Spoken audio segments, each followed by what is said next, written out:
Hello friends, I welcome you all in my YouTube channel.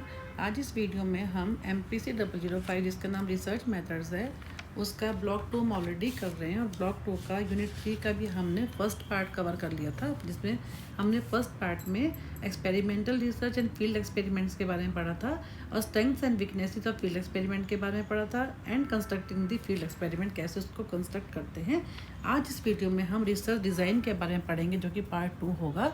सबसे पहले research design क्या होता है, जो हमने कई बार पहले भी पढ़ लिया है कि रिसर्च जो है उसकी फुल फॉर्म क्या होती है, री प्लस सर्च, यानी री का मतलब अगेन एंड एक्सप्लोर। ठीक है, तो explore the relationship between different variables.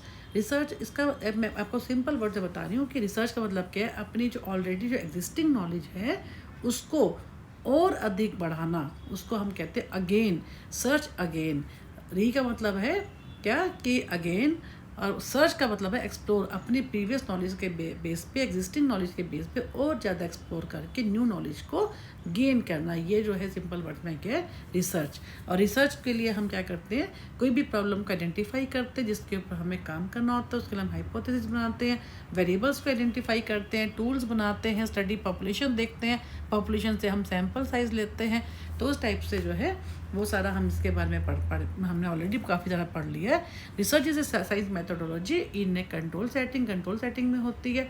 Observation experiments are the basic scientific tools of a research which gives the scientific status और field of psychology. It is a systematic time to study, यानी जो हम क्या है control setting में करते हैं। हमने किया ना कि रिसर्च जो होती है, वास्तव में जो एक्सपेरिमेंट्स होते हैं, रिसर्च होती है, वो क्या है कंट्रोल सेटिंग में ही करनी चाहिए, जिसमें हम एक्चुअल इंडिपेंडेंट और डिपेंडेंट वेरिएबल का इम्पैक्ट देखते हैं, एक दूसरे के साथ एसोसिएशन देखते हैं।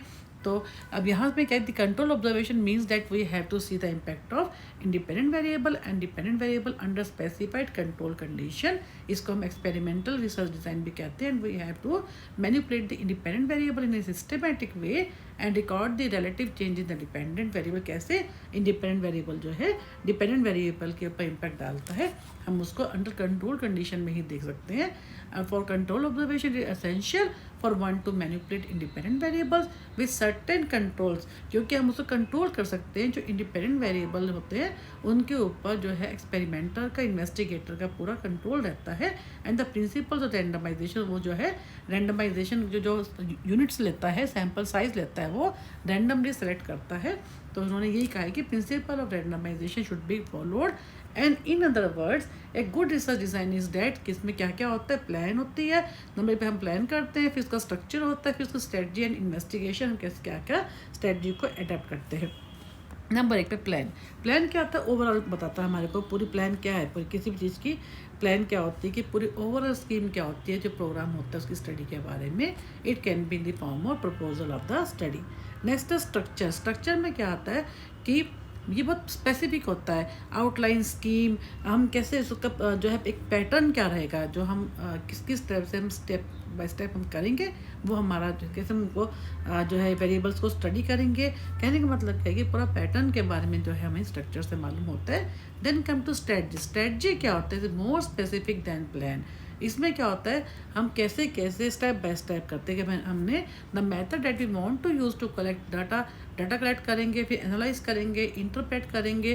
This strategy also implies as to how the research objectives will be reached, कैसे हम जो रिसर्च के ऑब्जेक्टिव्स होंगे उनको मीट करेंगे। And how the problems encountered in the research will be tackle, जैसे कोई प्रॉब्लम आती है हमारे को, कैसे हम उनको टैकल करेंगे। इन्होंने अब क्या कहा है कि according my the design of the is the general structure of the experiment not it's specific content. की क्या स्ट्रक्चर होता है, एक्सपेरिमेंट क्या होता है जिसको हम कंट्रोल सिचुएशन में करते हैं, इंडिपेंडेंट डिपेंडेंट वेरिएबल का आपस में एसोसिएशन देखते हैं, क्योंकि एक कुछ स्पेसिफिक नहीं होता बल्कि अब इसको पूरा स्ट्रक्चर होता है। अब है ऑब्जेक्टिव्स क्या होते हैं, किन किन ऑब्जेक्टिव्स को ध्यान में रखकर जो है रिसर्च डिज़ाइन किए जाते हैं। नंबर 1 पे to provide answers to research question. जो हमारा जो रिसर्च होता है, जो हमारा जो रिसर्च डिज़ाइन होता है, वो हमारे जो क्वेश्चंस हैं उन सब का वो आंसर दे सके। फर्स्ट ऑफ ऑल हम क्या करते हैं कि कोई ना कोई प्रॉब्लम होती है, उस प्रॉब्लम के जो के बेस पे हम उनके आंसर्स निकालते हैं इन दी फॉर्म हो जाते हैं, लिटरेचर रिव्यू हो जाता है, टूल्स हो जाते हैं, मेथड्स हो जाते हैं, उनके ऑब्जेक्टिव्स होते हैं, देन हाइपोथेसिस को हम टेस्ट करते हैं। तो सबसे पहले क्या होता है, we find the answer to the research question and test the hypothesis whether it is correct और नॉट करेक्ट। मेनली ये कि to provide answers to research questions. उसके बाद हम नंबर 2 पे चलते हैं, जिसमें है टू कंट्रोल वेरिएंस। ये थोड़ा सा इंपॉर्टेंट है इसको, क्योंकि आंसर जो है रिसर्च क्वेश्चन का आंसर तो कोई भी सिंपल था, लेकिन to control variance under study में हमने क्या करना है कि the score deviation is called variation and this variations must be controlled. Investigators follow certain principle. कौन कौन से प्रिंसिपल्स को वो ध्यान में रखेगा जिससे कि वेरिएंस को वो कंट्रोल कर सके, डेविएशन को या एरर को, टू मैक्सिमाइज द वेरिएंस। और ये वेरिएबल लिखा है इसमें आना चाहिए इंडिपेंडेंट वेरिएबल, जिसमें अगर हम जो एरर हमारी कब आती है, बायस कब होता है, जबकि हमारा एक्सटेंडियस वेरिएबल आता है। तो दोनों ये कह के to maximise the variance of variable का मतलब क्या है, इंडिपेंडेंट वेरिएबल को अगर हम उसकी वो बढ़ा देते हैं, उसकी उसमें जो इंडिपेंडेंट वेरिएबल है उसका इम्पैक्ट हम बढ़ा देते हैं, उसकी फ्रिक्वेंसी बढ़ा देते हैं, उसको जो है हर तरह से उसकी वेरिएंस को हम देखते हैं कम ज़्यादा करके। तो उसका जिसका हम इम्पैक्ट देखते हैं ना डिपेंडेंट वेरिएबल पे, उसमें क्या होता है कि हम जितना ज़्यादा हो सके इन्वेस्टिगेटर एक्सटेंडियस वेरिएबल का बायस को, वेरिएंस को कम करने के लिए इंडिपेंडेंट वेरिएबल की अगर हम वेरिएंस को वो बढ़ा देता है तो हमारा जो होता है वेरिएंस, ओवरऑल वेरिएंस जो होती है वो कंट्रोल हो जाती है। The main concern of the investigators is to maximise the variance in a systematic way, it is called the experimental variance. The variance of the independent variable is influenced by the independent variable. The main task of an experiment is to maximize the variance. किसकी variance बढ़ा देगा वो, independent variable की। और दूसरे variable का जो ये नाम ले रहा है वो क्या है, तो डिपेंडेंट वेरिएबल जो होता है सिर्फ किससे इम्पैक्ट आता है उसके ऊपर, इंडिपेंडेंट वेरिएबल से। अगर हम उसका इम्पैक्ट बढ़ा देंगे तो जो तीसरा वेरिएबल है उसकी जो है वेरिएंस है वो कम हो जाएगी overall. If the independent variable does not very substantially, अगर ये ज़्यादा वेरिएबल जो इंडिपेंडेंट वेरिएबल है जिसका हम इम्पैक्ट देखते हैं वो ज़्यादा जो है चेंज नहीं होता, तो क्या होता है, there is little chance of separating its effect from the total variance. तो नहीं तो क्या होता है, जो डिपेंडेंट वेरिएबल पे जो इम्पैक्ट आता है हम उससे उसका इम्पैक्ट अलग नहीं कर सकते क्योंकि वो ज़्यादा उसमें चेंजेस नहीं आए हैं। Hence it is necessary to give chance to the variance to show itself separately from the total variance. The purpose of good research design is to maximize systematic variance। का मतलब यही कि हमें इंडिपेंडेंट वेरिएबल जो है उसकी variance को बढ़ा देना चाहिए ताकि जो है उसकी वेरिएंस को बढ़ाने से जो ओवरऑल जो हमारा जो वेरिएंस आती है, जो हमारी डेविएशन आती है स्कोर्स की, वो ना आए। क्योंकि जो उसका बढ़ाने से या कम करने से क्या होगा, जो डिपेंडेंट वेरिएबल पे जो इम्पैक्ट आया टोटली उसके कारण आया है, ना कि तीसरे वेरिएबल के कारण। फिर क्या, टू कंट्रोल एक्सटेनियस वेरिएंस, जैसे भी हम बात कर रहे हैं कि the purpose of the effective research design is to control extraneous variable, उसको कंट्रोल करना है ताकि हमारा जो है स्टडी में वेरिएंस जो है वो कम आए। उसके लिए हम लोगों ने क्या किया कि हमने मैक्सिमाइज किसकी वेरिएंस को कर दिया, इंडिपेंडेंट वेरिएबल को। The purpose of the effective research design is to control extraneous variance which may confound the results, क्योंकि जिससे हमारे जो रिजल्ट्स होते हैं वो कंफाउंड हो सकते हैं, हम पे इम्पैक्ट आ सकता है। उन्होंने कहा कि 3 तरह से उन्होंने कहा है, to eliminate the variable as a variable, जो हम वेरिएबल है उसी को ही हटा दे, और to control extraneous variance through randomisation, जो हम लोगों ने रैंडमाइजेशन को अगर यूज़ करेंगे तो उससे भी जो एक्सट्रेनियस वेरिएंस होती है वो कम हो जाती है, कंट्रोल हो जाती है। And to build it right into the design as an independent variable, या हम जब इंडिपेंडेंट वेरिएबल को लेते हैं, रैंडमली चूज़ करते हैं, तो उसी समय जो है इसको भी जो जिसका हमें लगता है कि इसका इम्पैक्ट आ सकता है उसको एज एन इंडिपेंडेंट वेरिएबल ही हम ले लें।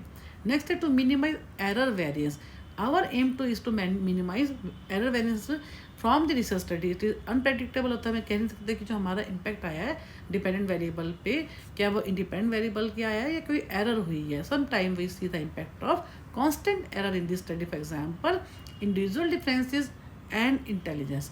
अब इंटेलिजेंस के ऊपर हम कहते हैं ना कि हर एक इंडिविजुअल की इंटेलिजेंस बाई बर्थ होती है, लेकिन वो हर एक में अलग अलग होती है, इंडिविजुअल डिफरेंसेस होते हैं। तो this type of error affects the adversely this research finding. तो इसके लिए हम क्या कह रहे हैं कि जो एरर वेरिएंस है जो कि हर एक में अलग अलग, क्योंकि इन्होंने एक एग्जांपल दिया है कि किस तरह से जो इंटेलिजेंस लेवल जो है हर एक में अलग अलग होता है।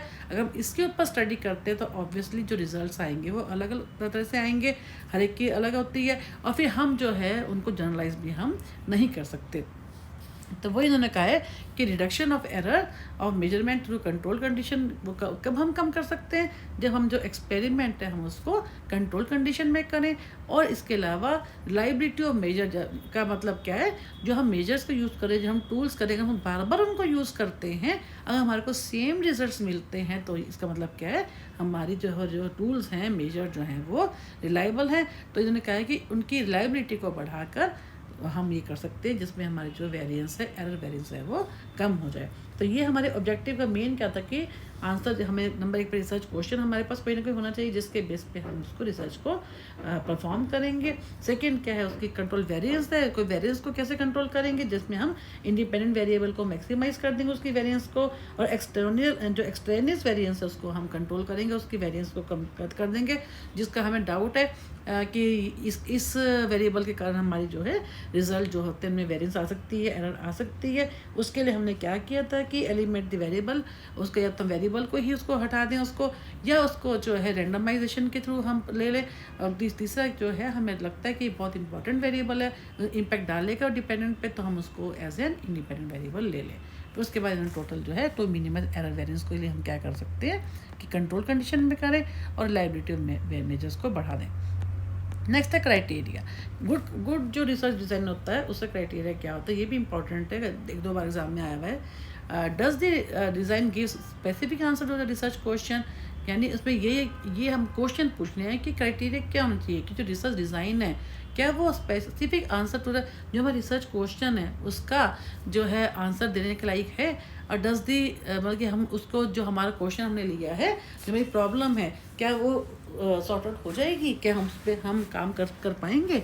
And does the design adequately test the hypothesis, जो हमने रिसर्च डिज़ाइन बनाया है और जो हमने हाइपोथेसिस लिया क्या उसको हम टेस्ट कर पाएंगे। Does the design present the appropriate question, क्या वो जो रिसर्च डिज़ाइन है वो हमारी जो प्रॉब्लम हमने ली है, ये जो हमारा क्वेश्चन है रिसर्च का, क्या उसको प्रेजेंट कर रहा है।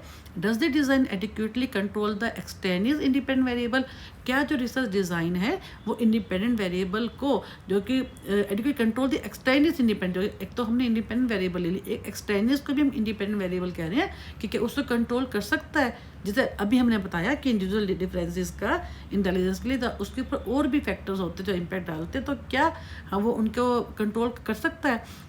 Can we generalise the results of study to other subjects, क्या जो हमारे जो रिजल्ट्स हैं जो हमने एक पॉपुलेशन में से एक सैंपल लेके किए हैं, क्या हम बाकी लोगों पे भी वो कर सकते हैं, क्या हम उनको जनरलाइज कर सकते हैं। Does the design give the internal and external validity, हमने किया था कि इंटरनल वैलिडिटी क्या होती है, जो कि हाईली कंट्रोल्ड कंडीशंस में होते हैं, जिसमें हम इंडिपेंडेंट और डिपेंडेंट वेरिएबल का आपस में रिलेशनशिप जो होते हैं बहुत ही हाईली कंट्रोल में देखते हैं, उसके कारण जो रिजल्ट्स आते हैं हमारे वो एकदम एक्यूरेट होते हैं और जो हमारे पर्पस को पूरा करता है। एक्सटर्नल में हम लोगों ने क्या किया था कि जो रिजल्ट्स हमें मिले हैं क्या वो जर्नलाइज हो सकते हैं, तो ये इसके बारे में क्या इन सबको वो एक्सप्लेन कर सकता है स्टडी जो हमारा डिज़ाइन हम लोगों ने लिया है। टाइप्स ऑफ एक्सपेरिमेंटल रिसर्च ये क्या होते हैं, टाइप्स में क्या होता है, ये भी काफ़ी इंपॉर्टेंट क्वेश्चन है। कई तरह से रिसर्च होती है, कई तरह से उसके रिसर्च के डिज़ाइन होते हैं। नंबर 1 पे सिंगल केस, जिसमें एक case single case experiment is useful in the clinical research, especially in the area of behavior modification. This design provides us the detailed information of human behavior which is not possible in the group design, यानी एक single case के ऊपर हम जो है study करेंगे, जैसे कोई यूनिक केस होते हैं, कोई कि पूरी जिसके ऊपर पूरे ही एक केस के ऊपर या एक छोटे से ग्रुप के ऊपर, जैसे वो सिंगल केस यानी एक मिलता जुलता एक ग्रुप है उसके ऊपर, या एक सिंगल एक केस के ऊपर हम जो है कोई डेविएटेड ग्रुप है, कोई यूनिक केस है, उसके ऊपर अगर हम स्टडी करते हैं तो क्या है ये नंबर 1, इसको हम बोलते हैं single case. This design in provide the detail information of human behaviour which is not possible in the जो ग्रुप्स होते हैं उनमें नहीं हो सकता है ये। एक सिंगल केस पे या उस केस के साथ मिलता जुलता एक और जैसे हमने 5 लोगों का ग्रुप है तो एक एक केस के ऊपर हम काम करेंगे, ना कि पूरे ग्रुप का हम एक साथ करेंगे। Repeated developments are also possible, and we can note subtle changes in the subject behavior. The design, however, is not very suitable for generalizing the finding to the larger population, क्योंकि हम एक case के ऊपर काम कर रहे हैं ना, तो इसलिए वो क्या अंडर कंट्रोल कंडीशन कर रहे हैं, तो इंडिपेंडेंट वेरिएबल का डिपेंडेंट वेरिएबल पे हम इम्पैक्ट देख रहे हैं। तो ये कह रहे हैं कि जो ये रिजल्ट्स हैं, क्योंकि डेविन केसेस के लिए है, बहुत ही यूनिक डिफरेंट केसेस के लिए है। मान लो हम किसी की डिसेबिलिटी का, कोई मेंटल, कोई ऑटिज्म के केस के ऊपर हम स्टडी कर रहे हैं, तो उसके ऊपर वो कह रहे हैं वो जो है उन रिजल्ट्स को, क्योंकि एक केस का है, एक सिंगल केस का है, उससे रिलेटेड इन्फॉर्मेशन आएगी, तो हम जो रिजल्ट्स होंगे हम उनको बाकी सब्जेक्ट्स के ऊपर जो है जनरलाइज नहीं कर सकते। देन है क्वासी एक्सपेरिमेंटल हमने पहले भी किया है, जो कि नेचुरल सेटिंग में होता है। उसमें क्या, जैसे कि all experimental situation in which the researcher experiment does not have full control, जिसमें हम नेचुरल सेटिंग में की हमने बात की थी, और जो है कि over the assignment of experimental units randomly to the treatment conditions, or the treatment cannot be manipulated or collectively called quasi, जिस पे जो क्या होता है एक नेचुरल सेटिंग में होता है, जिसमें जो है प्रॉपर कंट्रोल कंडीशन में नहीं होने से जो एक्सपेरिमेंटर है उसका जो है एक्सटेर्नस वेरिएबल के ऊपर जो है कंट्रोल नहीं रहता, या वो पूरी तरह से मैनिपुलेट नहीं कर सकता।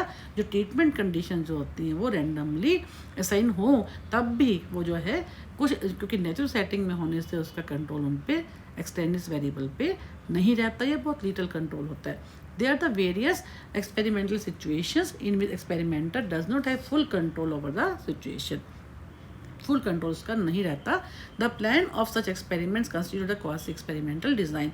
दो क्वासी एक्सपेरिमेंटल इन्वेस्टिगेटर है लिमिटेशन, उनकी कोई लिमिटेशंस होती हैं, nevertheless this had advantage in certain aspect. It is possible to select subjects randomly as pointed out earlier, क्योंकि हम जब रैंडमली लेते हैं तो उसमें चांसेस कम होते हैं एक्सटेंस वेरिएबल का इफेक्ट होने का।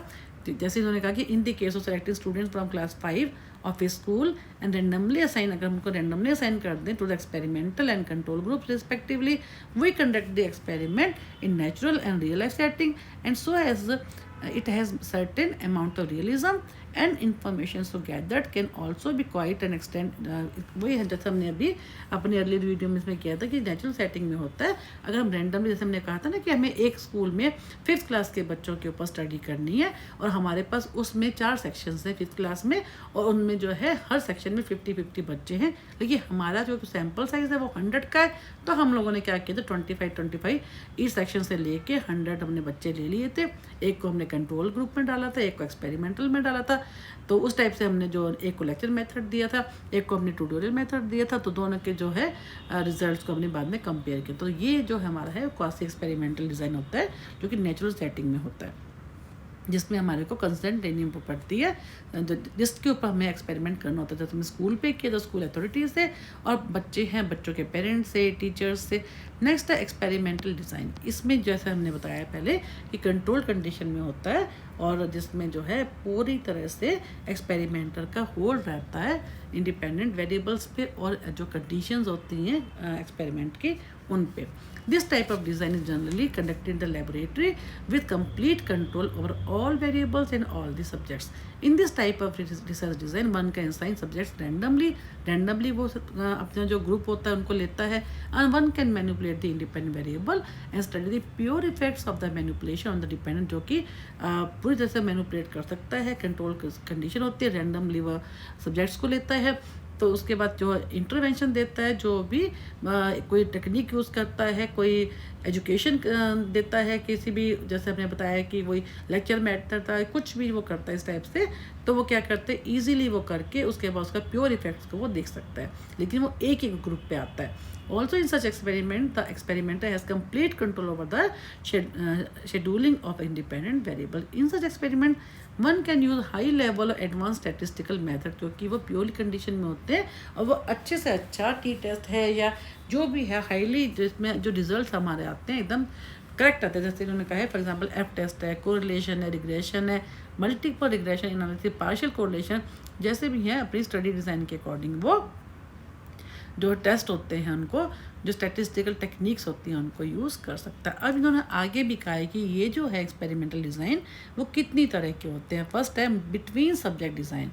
बिटवीन सब्जेक्ट का मतलब क्या है, एक सब्जेक्ट मतलब कि जो है सब्जेक्ट को वो each subject is expose to a single treatment. जैसे कि मान लो मैं को सिंपल कि हमारे को 3 ग्रुप्स हैं हमारे पास, और 3 ग्रुप्स को हमने 3 कंडीशंस देनी है। कोई भी हमारे को 3 ग्रुप्स हमने ले लिए और 3 ग्रुप्स के ऊपर हमने 3 अलग अलग कंडीशन देनी है। उसमें हम क्या करते हैं कि एक ग्रुप को एक कंडीशन अप्लाई कर दी, दूसरे पे दूसरी, तीसरे पे तीसरी। इस केस में क्या होता है, लेकिन एक सब्जेक्ट को जो वो एक पर्टिकुलर ग्रुप में उसको वही कंडीशन दी, बाकी 2 नहीं दी। इसी ढंग से जो सेकंड ग्रुप है उसको वो दी जो फर्स्ट और थर्ड को दी, वो नहीं दी, और जो थर्ड वाला है उसको उसकी वाली दी और फर्स्ट और सेकंड की दी।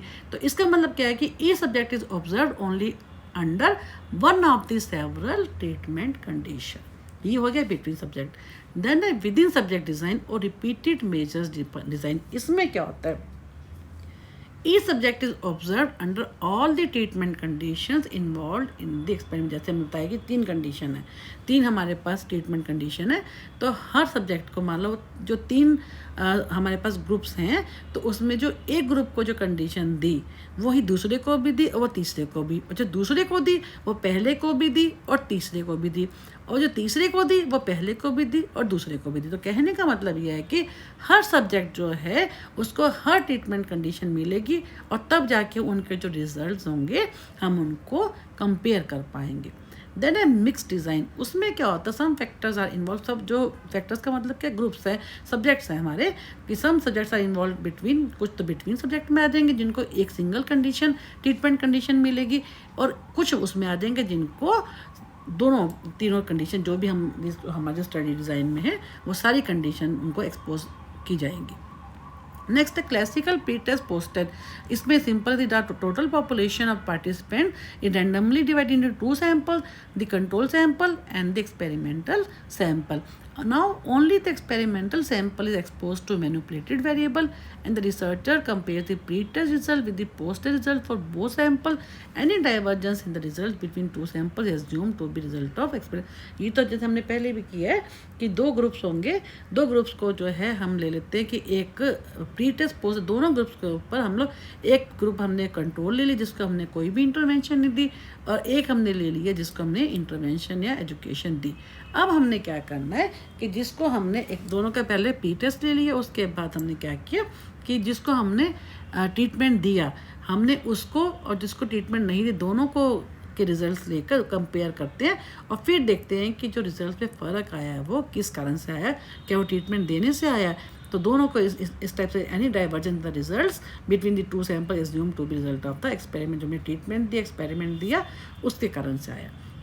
सोलोमन 4 ग्रुप डिज़ाइन क्या होता है सोलोमन, इसमें क्या होता है, the sample is randomly divided. क्योंकि हम लोग सारा का सारा एक्सपेरिमेंटल की बात कर रहे हैं, एक्सपेरिमेंटल डिज़ाइन के टाइप्स हैं, तो इसमें क्या होता है कि हमेशा रैंडमली तो आएगा ही, इसमें नॉन रैंडम का यूज़ ही नहीं करते, नॉन प्रोबेबिलिटी को यूज़ ही नहीं करते हैं, ये सिंपल रैंडम सैम्पल को यूज़ करते हैं। The sample is randomly divided into 4 group, 4 groups के अंदर हमने रैंडमली जो है अपने सब्जेक्ट्स को बांट लिया।